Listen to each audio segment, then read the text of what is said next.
So it's my great pleasure today to introduce all of you to Susan Krieger, who is our honored guest.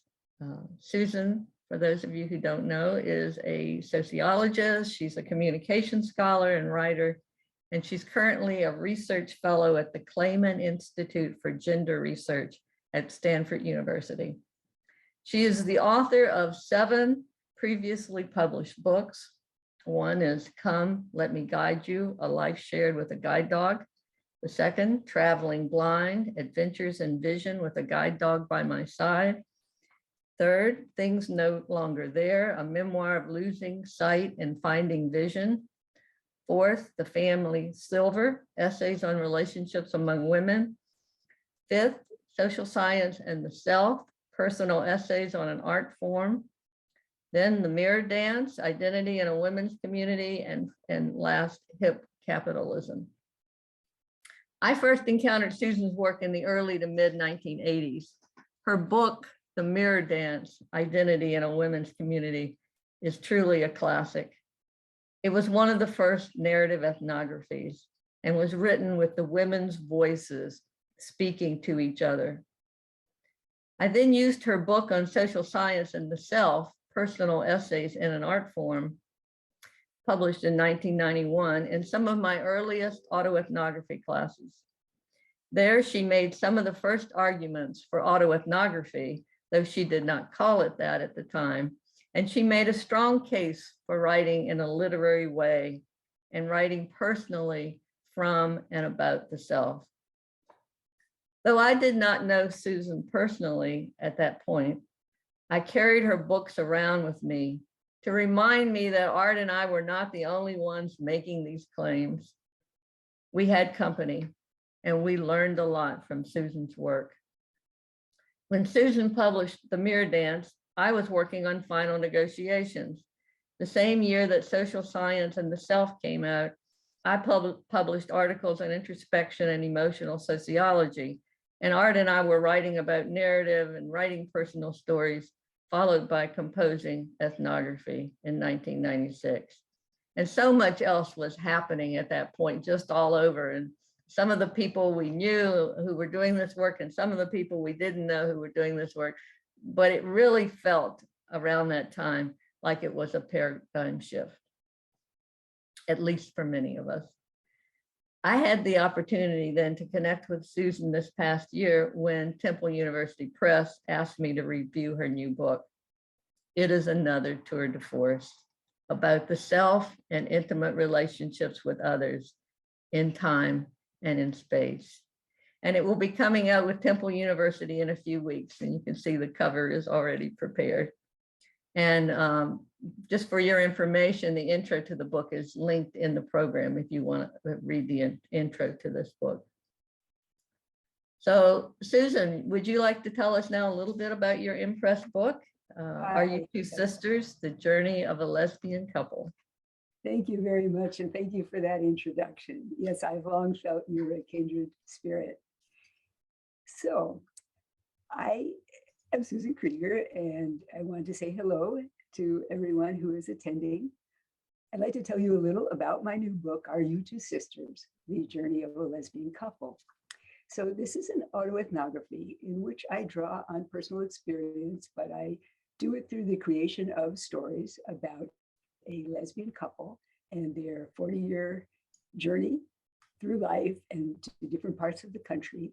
I focus on issues of self and other, of the intimate relationship between the two women over time and how this changes and similarities and differences because the two are women, and that makes a big deal of difference in terms of the relating. And I focus on the self-other issues between the lesbian couple and the outside world. The book deals with issues of gender, obviously, sexuality, and disability, because in addition to being a lesbian, I am blind, and this affects my relationship with my partner and with the outer world, and in a way, how I see things. It causes me to value even more than before the inner personal voice, the internal processing of events that helps us navigate through the world. Now, I should explain first, to give you a sense of it, the title, Are You Two Sisters? as the book explains in the chapter by that title, Are You Two Sisters? That sentence comes from an experience that I had, and I think I will speak in the first person, I, we, but you should know the book in a way presents the couple as if they were a fictional couple. I draw from my experience, but you know, it's never totally accurate, and it's designed to get at those issues of self and other. But I'll speak here in terms of I, even though the character in the book that is me is in my mind a character, not the exact I. But anyway, so the genesis for that chapter in the book title is that my partner, whom I call Hannah in the book, we were traveling in the New Mexico desert, very south in a remote area near the border of Arizona and Mexico. And we had just had lunch in a very isolated bar restaurant. I was going out to the car while Hannah was paying our bill, and a man came after me in the bar, followed me to the door, and he questioned me in a somewhat challenging way. He said, "Are you two sisters?" And I thought, oh, I don't know. I don't want to answer him. What am I supposed to say? It's in a bar. He may be drunk. I headed out the door following my guide dog. And I think he could see that I was possibly blind because I was making my way around the tables erratically and I had a guide dog. I went out the door and I was going outside to the car parked in the adjacent parking lot. The man seemed to follow after me, and he called as I followed my dog to the car, and he said again, "Can I help you? Are you two sisters?" You know, real loud so I could hear. And I thought, oh, what do I do now? I just wanted to make a beeline for the car, but I was flashing in my mind, well, what do I do? Turn around and say, "No, we're lesbians." What are you going to make of that?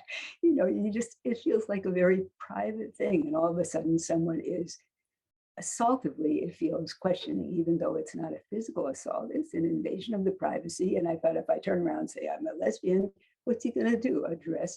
Undress us in his mind and see us in bed? That's always the vision I have. So my dog and I quickly made it to the car. I had him jump in and I slammed the door. Now, fortunately, the man went back inside the bar, and that was that. But I was shaken. And my partner, Hannah, came out after paying our bill. We get in the car, we start driving off on our daily travels. And I tell her what happened. And she says, "Well, what did you say to him?" And I said, "I didn't say anything." And I felt ashamed. You know, I felt like, well, it's 2017. There's more acceptance of lesbian. What was he going to do? Probably nothing much, but I couldn't bring myself to say it. And that question haunted me during our travels. And as I wrote this book, I was already well 2/3 of the way probably through the autoethnography. And I thought of the importance of that encounter and how protective I, and often many other women, are as lesbians with relation to the outside world. We have to guard our boundaries. People often step over it. And it seemed an apt title for a book that deals with self-other and the importance of safeguarding a sense of individual integrity and individual sense of self, both in relation to the outer world, but also within the lesbian couple. That being two women, you know, we're often very other-oriented or deferential of the self to the other, and the line between self and other can get blurred. So also within the relationship, the need to protect and have a boundary between self and others so that the individual can feel a sense of integrity and inviolability is also important. So that's Are You Two Sisters? The book, the autoethnography, has many stories in which I follow and look at the relation between self and other with respect to the outside world and within the couple. Okay. Yeah, I think that's my summary. Okay, thank you. So what we want to do next is read, since you haven't been able to see the book since it's not quite out. I think it will be out in a few weeks, right, Susan? Yes. But we thought we would read just a very short segment. It's about 4 minutes. And Susan and I agreed that I would do the reading since it's difficult for her with her limited vision to read from a text. So I'm sure I can't do it the way you would do it, but I will do my best. Thank you. Thank you. And this is called our marriage day. I had rolled over in bed earlier that morning and given Hannah a kiss, as I do every morning before getting up. But this day was going to be different. Happy marriage day, Hannah said from out of her sleep, returning my kiss softly, lingering with it more than usual. Happy marriage day, I said, feeling an awkwardness about how the day would go, the high expectations, fearing what might be different after the big event. What would it do to us? I wondered. We had been okay as a couple so far. We had come a long way. We'd learned how to get on lovingly with each other, sometimes with pain and effort, but we were doing all right.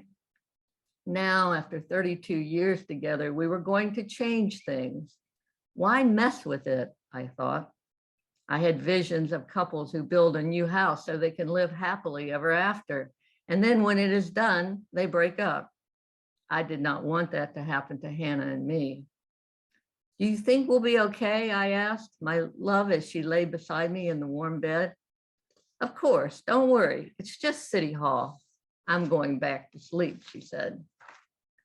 Leaving her comfortably under the covers and stepping out of the room to get dressed, I thought about the first time I had been married, back when I was in graduate school in the 1970s. The man I married later would choose to be gay, and I would choose lesbianism, but we did not know that then. At the time, I think we did what was conventionally expected of us, fulfilling dreams for how we ought to be, and the next step we should each take in life. I did not even then believe in the necessity of marriage. It seemed to me too full of expectations about how two people ought to behave together. And it seemed to confer a higher status than that, which would befall me as an individual unmarried woman. But only after we got married did the momentousness of it hit me. I looked down at my gold wedding band and suddenly thought, this should not be. I should not be getting extra privileges because I am now married. People should not be looking at me differently as a more desirable woman, perhaps, because I am married to a man, because someone wants me. But most of all, it was the extra rights and privileges that bothered me, the legal and financial advantages, the sense that it was viewed as better to be a couple than alone. I thought that all the same advantages should be given to persons as individuals. The couple should not be the more valued unit. Thus, as I looked at the ring on my finger, although I liked it, a classic thin gold band like my mother had, I did not like what it stood for, even as I wore it proudly, basking in the social acceptance it offered. Joel and I were married in my parents' backyard. I wore a white dress with a short skirt and a lacy top with a high neck and purple shoes. Joel wore a boldly colored flowered tie and a pinstriped blue suit.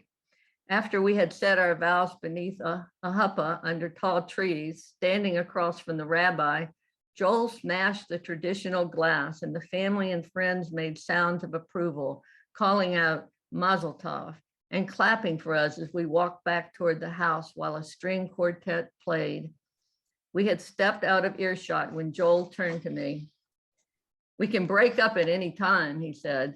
This doesn't have to be forever. I felt relieved. Those were my sentiments exactly, knowing what often happened with couples. I then went back to mingling with the guests. It was going to be quite different now, I thought. No white dress or flowered tie, no man, no audience, no reception in the yard. Thank goodness. But it still was a ceremony, a charade in some sense of that word, a performance that might have little relationship to my inner reality. Hannah and I would have to go to City Hall. We would have to sign papers. I was not looking forward to that, though I was looking forward to going to the beach afterwards with our dogs. I deeply loved Hannah and I wanted to keep being with her, but there was something about the romanticization surrounding marriage, the sentimentality, the sense of forever, as if a statement of vows could make that happen. There was something about the unconventionality of everything Hannah and I had experienced together. Not only were we lesbians, but I was me, not quite fitting in, not like everyone else, uncomfortable often in my own skin. Would marriage make me more comfortable, more secure? Would it make us happier? I wondered. Lovely, lovely beginning chapter to the book. Well, thank you. Thank you for that reading. You're welcome. It was fun to do. So I told Susan that I thought that people here at this conference would be very interested in her writing and how she goes about writing the text, because she does a lot of scene setting, character development, dialogue, and so on. And so I thought I would just ask a general question of what your experience of writing the book was like, and maybe that will lead us into more specific questions about your writing. Sure. Thank you very much. That's a fascinating topic. I think that for me, the essential thing in writing is the relationship with the reader. I don't write for myself or for the printed page in isolation. I am always talking to a reader and trying to take the reader with me. I do set a scene. I try to visually describe it and emotionally describe the scene so the reader can be right there with me. And in this book, Are You Two Sisters?, I would often set the scene and then put the couple in the scene and then have their dialogue and work that out. So number one is the relationship with the reader. The second is that goes through all my work, but specifically with this book, is I want the reader to keep reading. So I try to make my stories have a certain sense of drama. I try to make my prose have a flow. I don't know, this is an odd thing and may not work it all together, but I try to end every paragraph on a kind of lilt that makes you have to go to the start of the next paragraph. Now that may not keep the reader reading, but to me it keeps the flow going. So it's number one, relation with the reader. Number two, keep the reader reading. Number three, what I try to do in this book, as elsewhere in this book, I'm focusing on the relationship between self and other, and on intricacies that I can draw from my experience and paint into that picture that illustrates something that seems to me important about, let's say, within the couple, the differences and the similarities between the two women and how they try to articulate who they are in relation to each other as compared with merging one into the other. What are some of the dilemmas, conflicts, resolutions? So I keep a focus on that self-other relationship as I draw from my experience and write. So I think those would be maybe the four things: the reader, keep the reader reading, write the stories in a way that sets the scene that brings the reader in, and focus continually on that external subject, even if I'm drawing from my individual experiences within the couple and in relation to the outside. Okay, thank you. I found it fascinating that your last sentence in each paragraph, you try to make it evocative enough that the person wants to read in the next paragraph. That's a lot of work to do that. Right. But certainly your writing does do that, because I couldn't put your manuscript down, and I couldn't wait to continue reading it. It was just fascinating, and I was so drawn into your story, and I was drawn into how you set the scenes, and I really studied what you did, because I'm not sure that's one of my strengths, and it seems to be one of yours, that you are taking us on this journey, and we see the things, we feel the things that you are feeling and experiencing. And so could you talk a little bit about how you do that? The writing of the scene. Yeah. I'm not sure, so much of what we do, what I do, it comes naturally. And so I'm not aware of the technicalities of it, but I think that it goes along with my relation with the reader, that when I do my first drafts, I'm really spewing forth a stream of consciousness that will follow an emotional flow and set it up. And I'll remind myself in my mind, well, the reader really needs to have an image of it. And maybe some of this is more recent because of my loss of eyesight. I'm particularly aware of painting a scene that someone can see in order to be in it. So I will imagine that scene, and in a way you take for granted your own environment and sense of scene, but I have to constantly remind myself, the reader doesn't know The reader can't be right there. One thing that I don't do is I don't describe individual people and their faces or what they look like. And it doesn't intuitively come to me. And it didn't even when I had full eyesight. But setting the scene just seems to me important so they can inhabit the space. So I don't know there's any particular technique as much as my reminding myself to do it. Okay, and I think that's that ethnographic part of you, which I think is so important in a good autoethnography. You know, you scan out and you think about not just what's going on with you or even just what's going on with you and the other person, but the whole scene that you're in. And, you know, how do you connect what's happening to the scene? Right. It's always with that external eye as well. Yeah. Could you talk a little bit about memory? Like, you know, you're having to, I don't know when you write about something that happened, but you whenever it is, you're having to remember what happened and you're having to turn this memory into, you know, dialogue and so forth. And even if you don't want to talk about technique, just to talk about that experience of having to do that. Sure. Yes. I think I have found that if I write about an experience too soon, too close to when it happened, it's going to be far too detailed. But in having some retrospective ability, it allows certain things to stand forth that are more important. So the experience is more usable. And I don't know, I feel that I follow my own stream of consciousness and see what comes forth and very selectively use what comes forth. It's only a small piece of the whole, but I'm not sure it would just come naturally to me. I think that certain items stand out and I feel, oh, this is a useful incident. Like that man saying, "Are you two sisters?" I thought, oh, I could really use this. So it's not simply memory of what happened in the past, because I'm not writing memoirs. Here's a record of what happened in my past. You know, I'm, like you said, writing ethnography. And I'm constantly trying to draw pieces from my experience that are relevant to the larger theme or subject. So as soon as I find a little incident that I think, oh, this will be useful, then I just go back in time or go specifically to that incident in terms of my experience of it. Yes, that I remember, but that I see. And memory is so often faulty. You know, I try to get something accurate to exactly what happened, but I know that I'm terrible, you know, that there are going to be many errors, but I try to get the sense of it accurate. And when I make up dialogue, obviously I don't have a recording from the past. So I'm getting an inner sense of what that dialogue might have been. So I'm very aware of the invention, that it's not simply memory, it's selective drawing from experience and invention, but trying to remain faithful.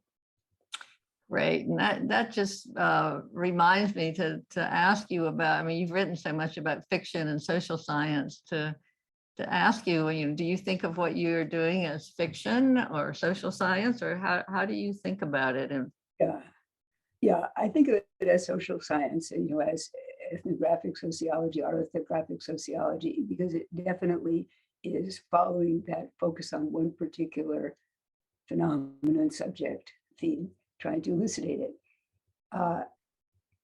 Within that, it's fiction. It's not word for word, par for par, exactly what happened. It's a creation designed to draw from my individual experience in order to throw light on that broader subject or theme. So I would say it's fiction within. okay. And I think people would be interested in hearing perhaps how you go about writing, especially given your vision issues. You know, how did it actually take place, the writing of the text? Yeah. Okay, I'll say something about that gladly. I don't know how totally accurate I'll be because, you know, it does change, but I preferred when I could write longhand and see my print and everything. And it was a pace that was better. This is before my vision loss. When I started to write at the computer, my fingers could go much quicker on the keys than when I wrote longhand. And I have to do much more revising because I'll have several ways that I'm writing out of how to make a sentence and write them all down. And in the end, I have to select. So I think that the computer, writing at the computer, has made a big difference from writing longhand. And then with my vision loss, I have had for many years a computer that speaks aloud for me. So I can no longer see the print and read it aloud to myself. I see it in a fuzzy way, but the computer's reading it aloud to me. So I'm hearing it through my ears and I'm getting a sense of the inner voice through the computer speaking. So I now type at the computer and then it reads everything back to me. Mostly I think about my writing is my first drafts, especially with the computer speeding everything up, are very rough and they get the main flow. But 95% of what I do is revising, is listening or reading over and over again what I've written and trying to make it accurate, flow, create the scene properly, do all those economies you do with words. So I would say going over and over everything is the main thing that I do. Once I get that stream out, yeah. So I'm just going with the flow here and not following our outline, but I'm interested in how you so early on started writing in these experimental ways. Can you, we know when hardly anybody else was doing it in social science, certainly not in sociology. And so could you speak to that a little bit? Oh, thank you. Yes, I don't know exactly. I think I have always felt, why do something the same as everybody else? And I think that initially I did write in the third person and all, but at some point early on, I began to get lost in my ability to manipulate words and ideas in the abstract. And I just felt I wasn't there. So that's when I started doing the more subjective first person writing. It helped me feel grounded. And I also feel many academic writings are general and they conform to certain expectations about what is currently popular, what are currently popular ways of viewing something and believing in something. And those are very interesting. But I felt that my contribution, I've never been a great conformist. Let's say I just didn't want to go along with the flow of everything. I wanted to sort of make a difference, do something a little differently. And I also thought that the specifics that I could write could be more telling in a more complex way than the general theoretical. But I think that may just be a desire to not conform, but make a bit of a little difference. Yeah, and I share that. I think when I think back, I mean, I wrote traditionally as long as I had to. And I thought I did okay with it, but I never felt like, this was really a talent that I had that was going to make any difference in the world. And when I kind of created a different kind of writing and expressing myself, it felt like, to go back to the keynote today, it felt like I'd come home, and that I did have something to offer. And it was so much more satisfying and fun to do and exciting. And I guess I, like you, didn't really want to be like everybody else either. I must say, you have made a huge difference in following what seemed to you right for you. I cannot tell you how indebted I am to everything that you have created in autoethnography and encourage students and all the writings. You have made a huge difference with trying to be a little different. I've only made a little difference, but you are wonderful and have made, and I am grateful. Thank you so much. And, as I said in the introduction, and I meant it, you really were one of the people who led the way. And, you wanted, it's really important when you're out here doing this to feel like, you're not alone. I mean, even if you do want to be different from everybody else, you don't want to be alone. You want to have other people working with you. And, fairly early, I had art, which, made such a difference to me, but we both just loved your work and got so much out of it and felt companionship out in the world from you. So thank you again for that. Good. I'll go back to the writing just for a minute, because I'm fascinated by the way in your book you could move from past to present. Again, that's something that I sometimes have, I feel a little awkward about moving back and forth, but you seem to do it so seamlessly. Could you talk about that? Sure. I think, everyone is different. Like we each draw on our own experiences and our own sense of what comes naturally to us. So probably that moving back and forth is just what comes naturally to me when I start with my stream of consciousness or my way of putting two and two together that flows from an internal source. I have to fix that up a lot. Often when I first write that stream, I'll think it's wonderful or I'll think it's terrible. And only through the revisions does it become something that's really usable, that will work for a reader. But I think we each have our tendencies. You do wonderful things with your analysis of the details and putting it together and all that thought. So I think it's just differences in what we each naturally come by. Yeah, I think you're right. And, I'm naturally pulled to dialogue. I can Dialogue. hear it. I can hear it as I'm writing it. And I love writing dialogue, and I love reading books that have dialogue. Sometimes when I'm looking at novels to read, I look through to see how much dialogue is there. And if there's a lot of dialogue, I buy it. And if there's not, I don't. Right.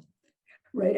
I feel similarly. Dialogue is great fun. And I have not read that much about how people do dialogue, but I have in mind that there are certain things that I should do and shouldn't do with dialogue, which one thing is that the dialogue has to be economic.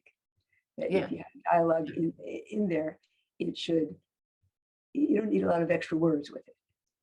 Yeah, And exactly. so there's certain ways of handling dialogue that I think are fascinating, and it's great fun. Yeah. And there's, you don't want to be accurate with dialogue. I don't want to reproduce my normal dialogues because they're pretty boring and repetitious. So it's how you pick and choose, how to just in a minimalist way, get these complex ideas across, or these scenes across. Right. Right. Yeah. So I really was with you in your book just the whole way, the whole journey. I felt I was, right there with you. And something I like, and I'm not sure I'm using the right words for it, but I felt you taking me with you, but I felt you giving me lots of room to interpret, think about, bring in my own experiences, whether it was different or similar, and kind of analyze my own relationships and the different tensions and conflicts and joys, in my relationship as well. And part of what I really appreciated about you is I never felt you were telling me this is the way it is. You were just opening up this space where I was, as a reader, I was really, almost having a conversation with you about relationships and self and other, and taking trips and so on. And I felt you while you were guiding me, and you were leaving me all this space, and you also sometimes showed me your doubt and some of your questioning, so you just didn't declare this is the way it is.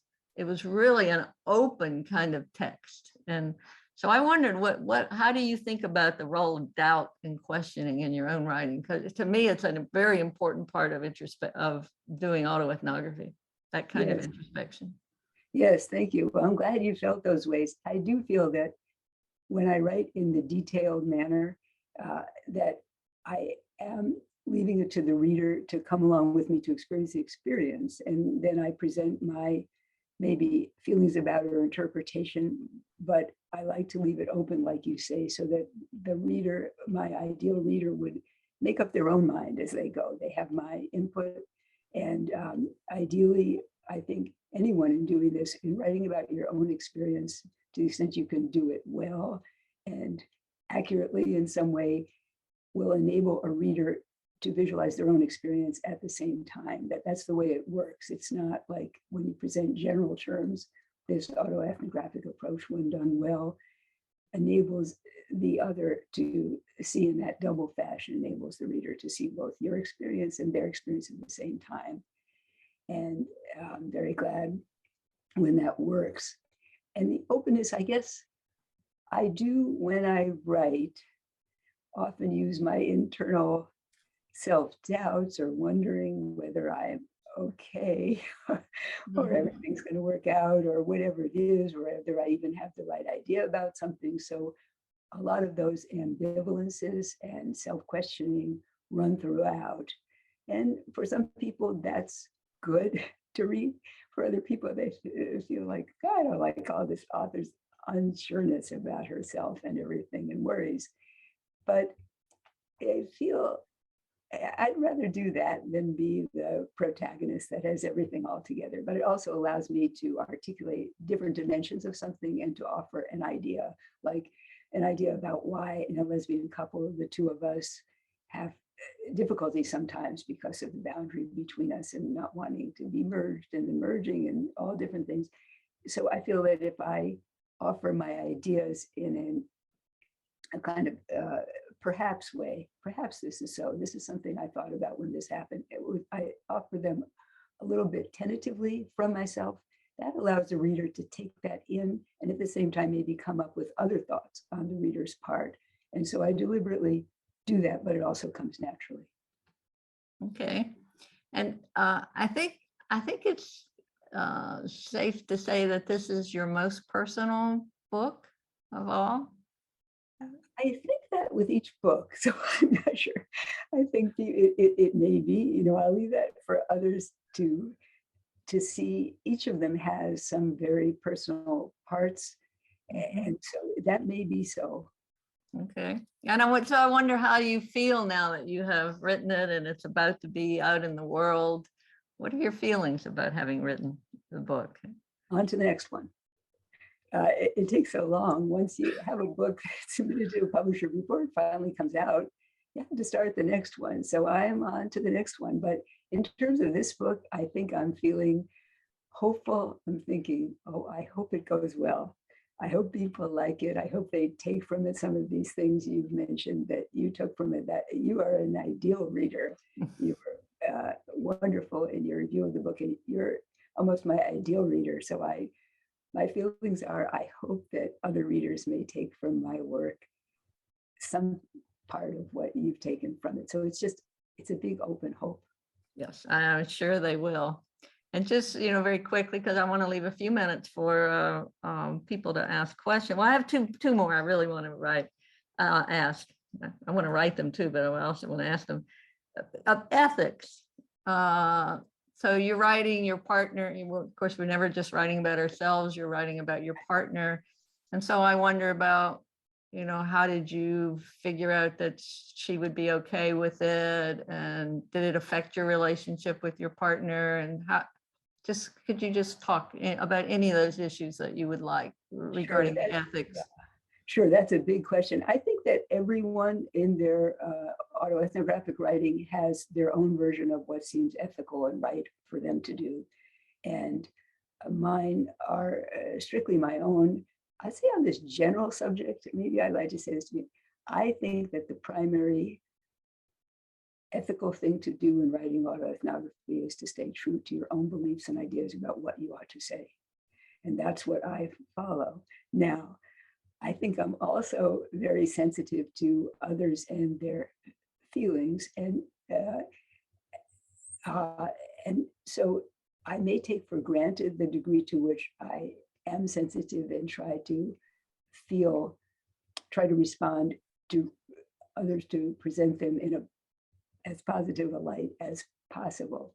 So in this book, I would say ethically, number one, stay true to what I want to say. Ethically, number two, I've had an intimate partner who plays an important role in the story in the book.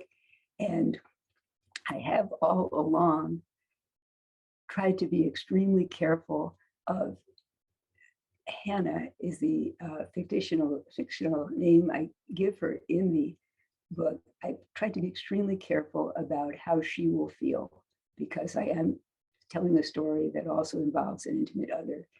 So I've checked with her all along in reading the chapters and how she feels, and we've had an understanding that if there was something really terrible that I wrote that she wanted out or changed, she should let me know, and I would do that, or I would provide a very good reason why I ought not to do that.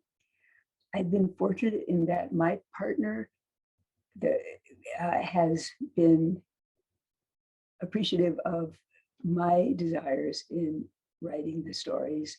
And so even though there have been times where she might be uncomfortable about a certain thing, she would never write a chapter about one thing or another. She has accepted my desire for representation. And I have tried to paint the portrait in such a way that she would feel good about much of it. And I think she has. She's told me at times, she said, "You've made me Saint Hannah. You've been a little too good." So that was a compliment. Or I've written something that I'll think is fictional, and she'll say, "That's exactly the way it happened."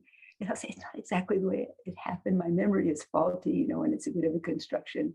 But I think we've had a back and forth process in which we've worked that out.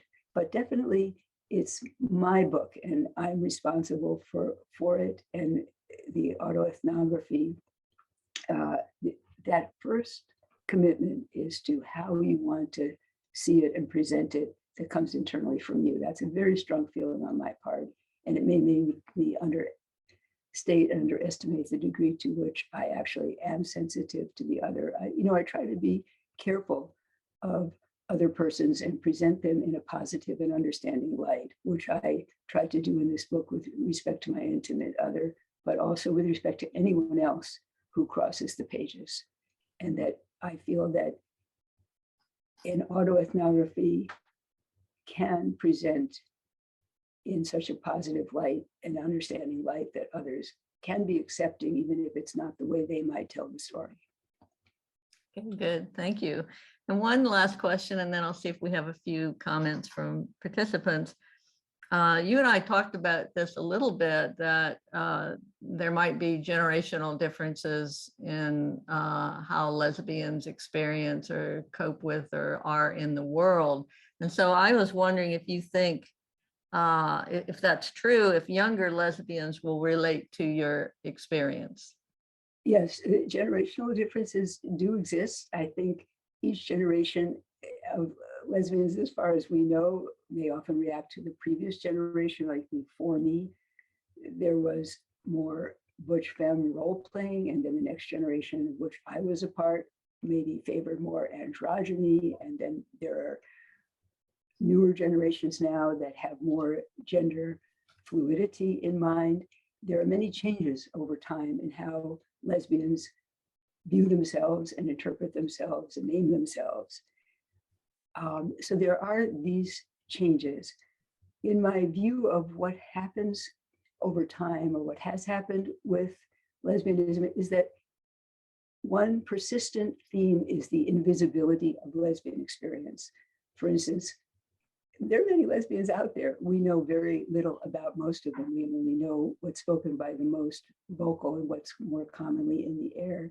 And because lesbians are women and often have socially habits of deference to the other, taking care of the other, emerging with their surroundings and keeping a low profile, there is this theme of the invisibility of lesbian experience that runs throughout the generations, no matter what people call themselves or different ideas about who we are and how our experience is to be interpreted.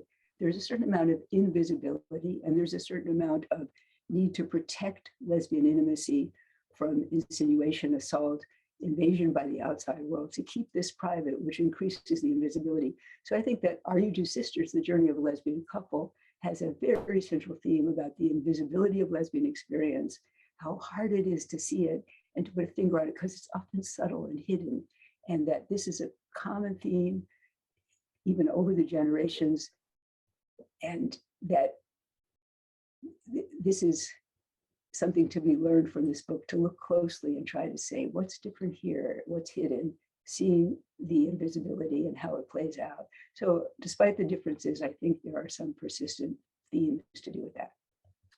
Okay, thank you. And this has been a wonderful conversation, and I hope that you and I can continue having conversations on Zoom or on the telephone, and hopefully can be in each other's presence in the near future.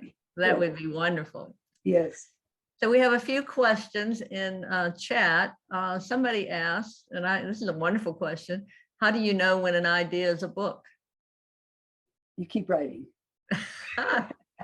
If you keep writing on it and it interests you, then you just keep at it and it eventually gets longer. How do you know to start writing about something? Sit down at the computer and start writing. I do that a lot. I sit and Yeah. write, and sometimes it keeps going and sometimes it doesn't. Yes, or it'll evolve into a broader topic. And often I find when I'm working on a study that I don't know what the main theme is. I don't know what the subject I'm focusing on is. I have to continue at greater length to find out. And then often it's selection among many possibilities. So producing a wealth of writing or research, and then looking at it and saying, what is this telling me? What are some of the central themes here? Oh, look, this is what I'm writing about. That's Yeah. more the process. Yeah, and I don't know about you, but often, I start to write because something grabs me and holds on to me and won't let go, and it's usually some kind of emotional experience that I really want to understand more myself, and I assume if I have this feeling, that other people have this feeling as well, and so I do use it partly as to understand my own experience, but partly because I think, well, this is really incredibly interesting that I can't let go of this. So let me investigate it. It might be useful to somebody else as well. Yes. Yes. So somebody asked, do you have a follow-up book in mind? And you said you did. Do you want to tell us the topic or not? I don't know the topic yet. Okay, that follows with what you were saying. Okay, I've got about half you're writing. Yeah, I've got about half of it in draft form of one form or another, but this is one where the topic is going to reveal itself. Okay, good. I love that. And then someone asked, how would you ethically handle those in our work who are no longer with us or estranged, yet central to our narrative? Yes. There again, this question of ethics, I wouldn't know. I think people vary, may have different views, even though a person may be a stranger, no longer with one, may still have certain views about how properly to treat that person. Mm-hmm. And so how I would handle it, I have had to deal with that type of situation. And I think each person just should go with their intuition. Mm-hmm. Yes, I've written some about this in various places. So if the people asking this question want to write to me, I can give you a resource. But it's very difficult to do because you think, well, I've heard people say, well, the person's dead now. I feel like I can write about them. No, not necessarily, because right. They have other relationships in the world that you have to deal with. You have relationships with other people who have relationships with that person. There's a sense of identity and legacy and how that person would want to be perceived and so on. So, right. All of that has to be considered. It doesn't mean you can't write. It just means that all of that has to be taken into consideration. Right, right. Mm-hmm. Somebody just pre-ordered your book already, so you have one sale. So anybody else? Anybody want to ask a question? Stacey, go ahead. Hello, thank you for reading, presenting, and discussing. I will also pre-order the book, as Andy has done, and I'm struck by the title of the book, Are You Two Sisters? Mm-hmm. And this is a testament to a cultural endemic that we are able and so willing to ask about personal relationships. I'm wondering, in the book, did you go into this a little bit about our culture around asking that question in the first place? Being asked is very shocking, and there's that beautiful wondering that you had around that when it was happening, and writing it in the book, and then Carolyn reading it. So I could feel the effect of that question. But did you turn it around at all in the book to, and this is the ethnographer and me wondering what the heck is going on in our culture, that question is asked, that it's okay, or maybe not okay, but they do it anyway. Right. So any writing or exploring around that question, which is your book title as well? Yeah, well, thank you. Yes, it is interesting. I think I do some of it, but not in any heavy-handed way. I know I have a reference to the fact that, being blind, I travel with a guide dog. And over the years, people have often asked me on the street, are you training that dog? And here I am walking with a harness that has a handle that says guide dogs for the blind. But they asked me, are you training that dog? And I felt it's a similar question. I refer to this in the book as when they ask me, are you two sisters? They're not coming out and saying, are you lesbians or are you blind? They're asking something that's a way that avoids the subject, that makes it nicety in terms of what's more common, not the more unusual. So it hides the deeper question. And I guess people, I don't know why, but people do ask. I think there's something deeper there that stirs them, that makes them feel a need to ask. So it reveals, I would say in the culture, it reveals a hidden maybe unease or questioning, or what they see and they wonder if I'm blind. They don't know what to do with it. So they ask, are you training that dog? They see the two women together. They look like they might be lesbians. So they ask, are you two sisters? It reveals, in a way, it's kind of nice. I mean, they're making personal contact. It's just a little difficult, but it indicates that underneath there's some source of emotional trigger or unease that's being articulated.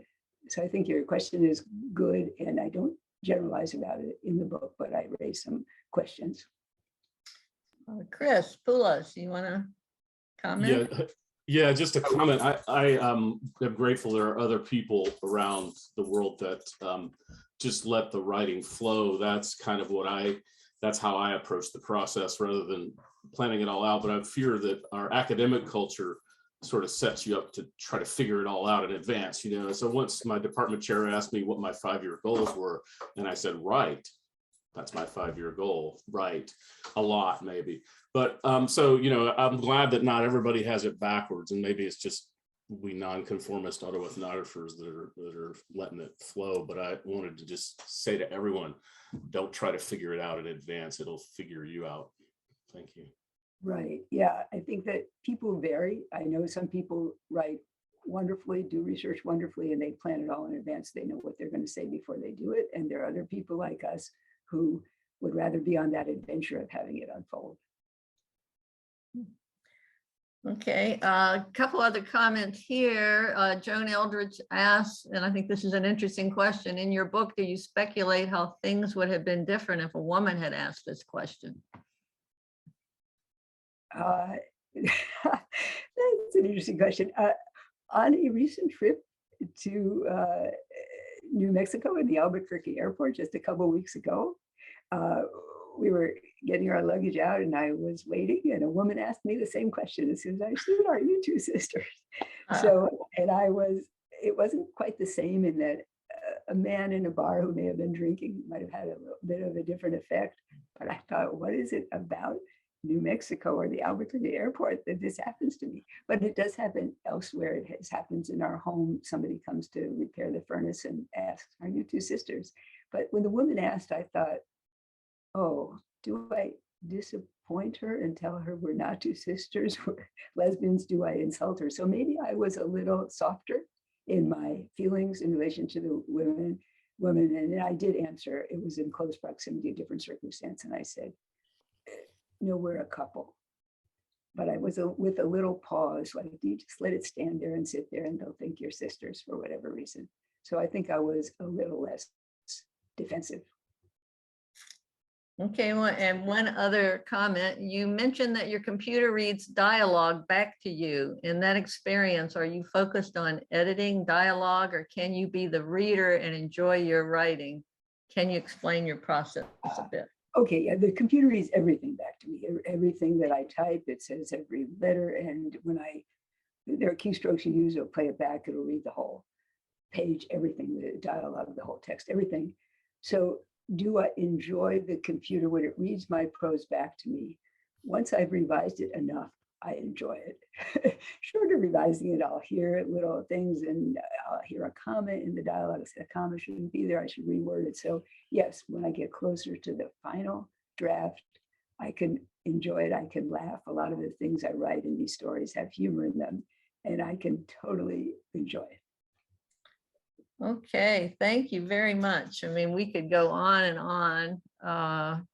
This has just been wonderful. I've so enjoyed it, and I think everybody else did too. And thank you so much, Susan, for joining us. And we hope you will be at all our conferences from now on. We would love to have you. Thank you. Thank you. Thank Look you. forward